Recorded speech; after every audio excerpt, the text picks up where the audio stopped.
Yo, it's 360 Pool, Block Spinner CEO, kicking it right here with Chicago Street TV. Gang.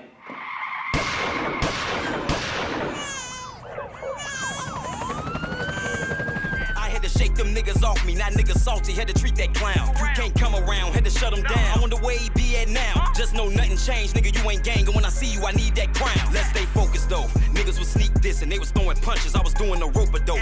Blood died, made a thug cry, but what happened after, if you know, you know. All that capping. Can you let the audience know what part of Chicago you're from? East side of Chicago. And for those who are not from the east side of Chicago, do you want to describe what that neighborhood was like growing up and what it is now? I mean, the east side, been the east side, I mean, same shit that's going on back then, basically the same shit going on now. Ain't too much change. I mean, shit. I mean, if you got your hoods in certain areas like that, I mean, it ain't too much different from anybody else's hood. You know what I'm saying? It's gang banging, robberies, drugs, murder. You know, and then you got your good parts of Chicago or the good parts of, you know what I'm saying, the east side. You know what I'm saying? That's basically what it's just. It ain't nothing no different from nobody else shit. So growing up there and with your family, do you want to describe what type of music it is that your family listened to when you were growing up? Man, we was always still listening to that old school shit. You know, we come from the do or die eras, the Twister eras and all of that. You know what I'm saying? So we basically came up listening to shit like that. So, well, I did. What is the reason that you got involved into the rap game? Probably just my passion for music overall. Like I always did music. Whether I was making songs or battle rapping, I was always doing some type of form of music. You see what I'm saying? So I was in competitions. I always just, you know, kept myself into the music scenery. My pops was in music. You know what I'm saying? So it's like we always had that type of, you know, passion for music, whether you was playing the guitar, piano, anything, rapping, singing. We just had that type of talent within our family. So it just always just stuck with us. So when you first decided that you said, okay, I'm going to do rap music, what did people think when you first told them about that? They weren't surprised. I always was rapping. You know, everybody started off like in lunchrooms and high schools, grammar schools, beating on tables and shit. Like we come from that era, and you know what I'm saying? A lot of kids probably don't do that shit now, but back in the day, you know what I'm saying? So this is how we came up. We came up on that type of shit, ciphers and, you know, little shit like that. So I come from that era, so it never was a surprise, because it's something I've been doing, you know? You want to let us know how it is that you got the rap name 360 Poo? Shit, I mean, I was with 360 Squad, of course. You know, we started off as a group, and once I really started doing my own thing, I basically didn't want to just go with just Poo. Poo sounded too plain.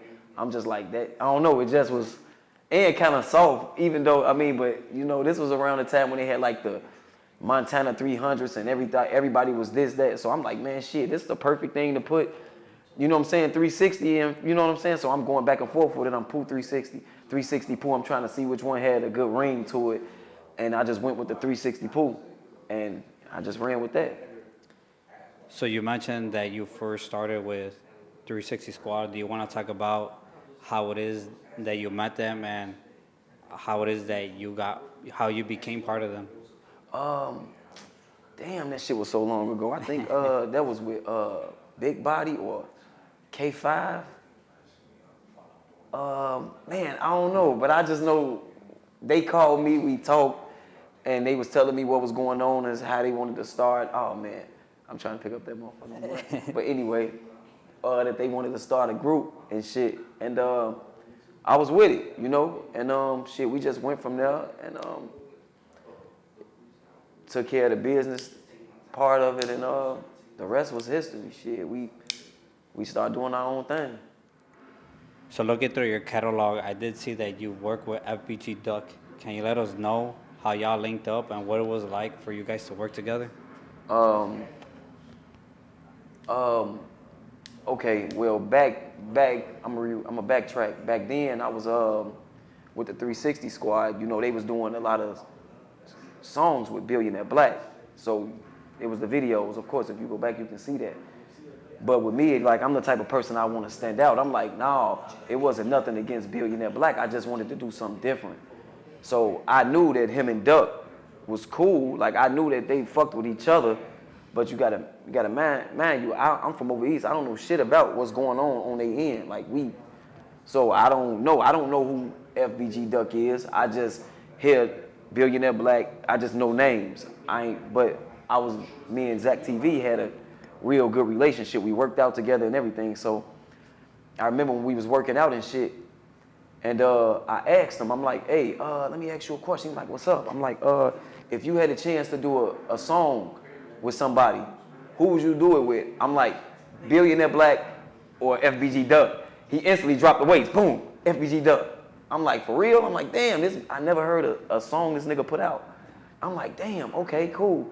So now I done went back and I get on YouTube. Now I'm looking him up and shit. I'm like, damn, that's when he came out with the song Work. So I'm listening. I'm like, oh, this nigga decent. I see why he said Duck. You know what I'm saying? So now I'm fucking with him. Now this is how I became like fucking with his music. So now I'm listening to his music because I'm finna do a song with this nigga.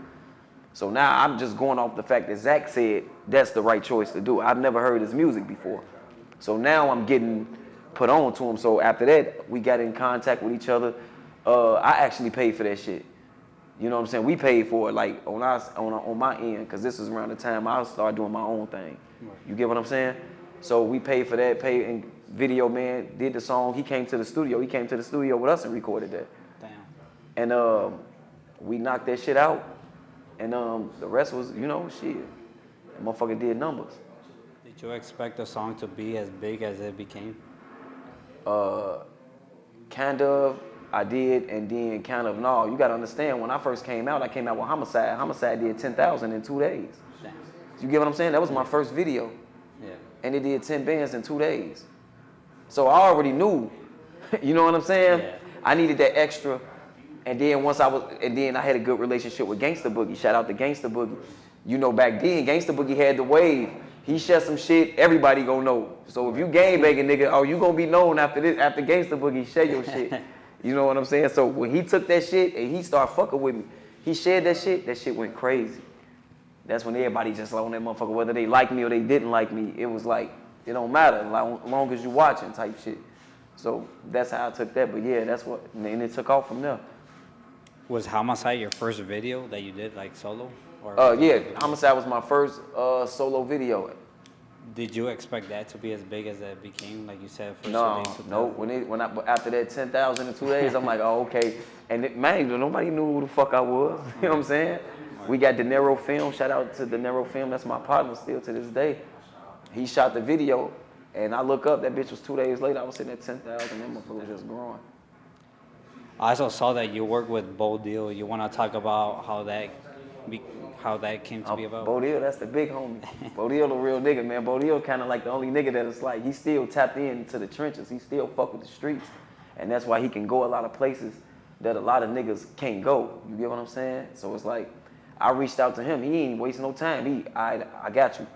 I called him. He left his kids. He left. Like, he was with his kids and everything. He came to the studio and recorded the song. My brother came to the studio. He was already there.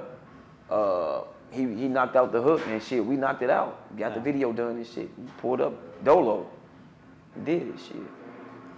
You also work with a few Latino rappers like LST Magic, Fast Money Sonny, Cali T, and others.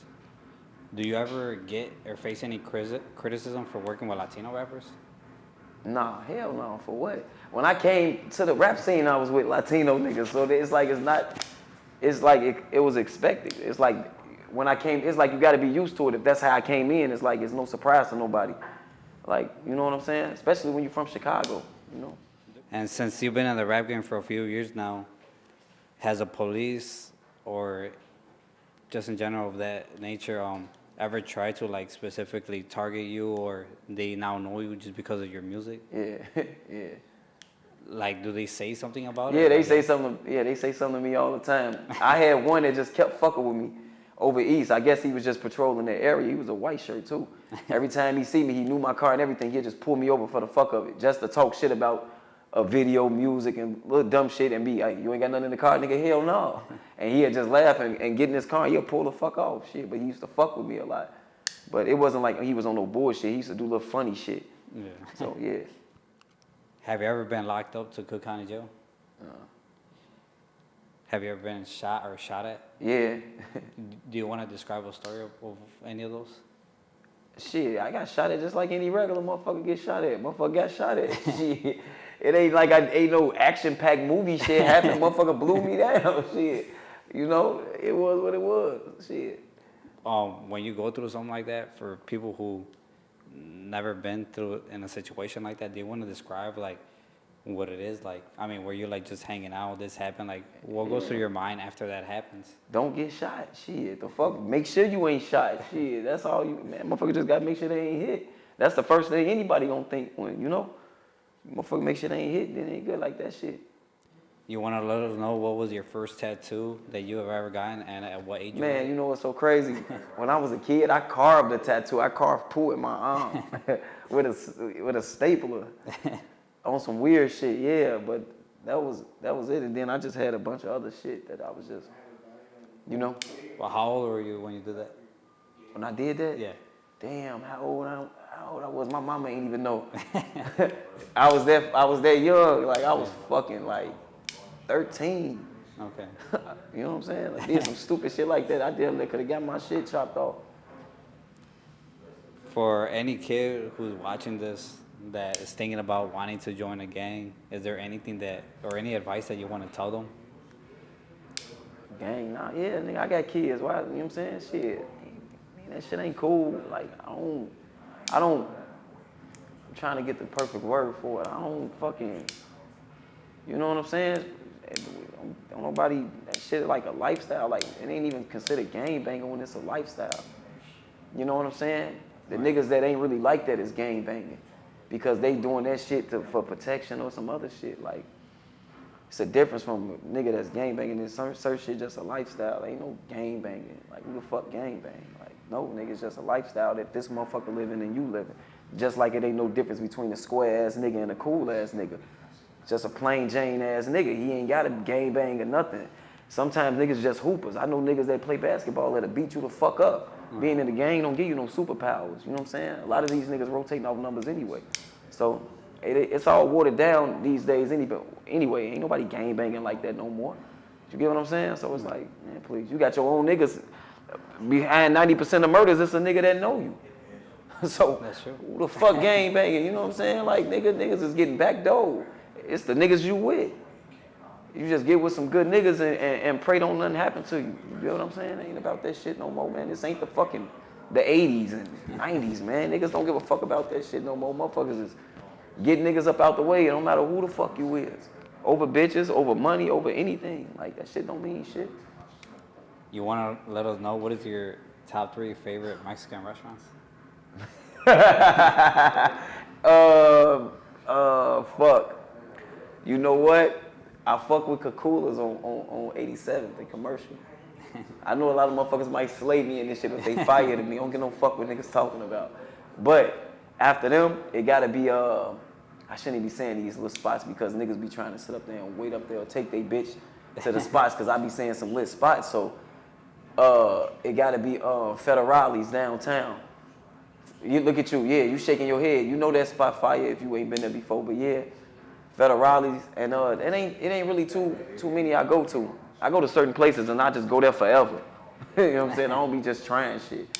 And I don't even eat meat no more, so I don't really be falling into too many restaurants. I cook my own food. You want to let us know why it is that you don't eat meat no more? I mean, healthy life, man. Shit, I'm trying to be here at least, you know what I'm saying? Forever. I ain't out here trying to, man. They out here cloning meat, all type of shit. The fuck, who the fuck still eat meat, like pork, shit, like the world changing, gang. Yeah. You can go anywhere and get some plant-based vegan shit these days. That's where the money at. Right. People wouldn't even be selling that shit if they weren't making money off of it. Any upcoming projects you got? Yeah, I'm coming out with an album. I ain't got a name for it right now, but we almost downloaded. I'm like 90% downloaded. You get what I'm saying? But I ain't got no name, but shit, I got a bunch of joints on there. No license. I got fucking, I got the new DJ KC's a joint. I got Hot Boys featuring E-Dog. Shout out E-Dog. Uh, man, I shout out LST, you know, Trench Boy in the cut, you know, shout out Troubles, he's still out here doing this thing. I'm still rotating with some outstanding members, man, some outstanding niggas too, you know what I'm saying? You want to let the fans and the audience know where they can follow you on all your social media Shit, platforms? on 360 Pool, everything, you know, you can find me on that bitch, 360 Pool. Shit, that's it. Shit, you can find me on YouTube, Instagram, shit, Facebook.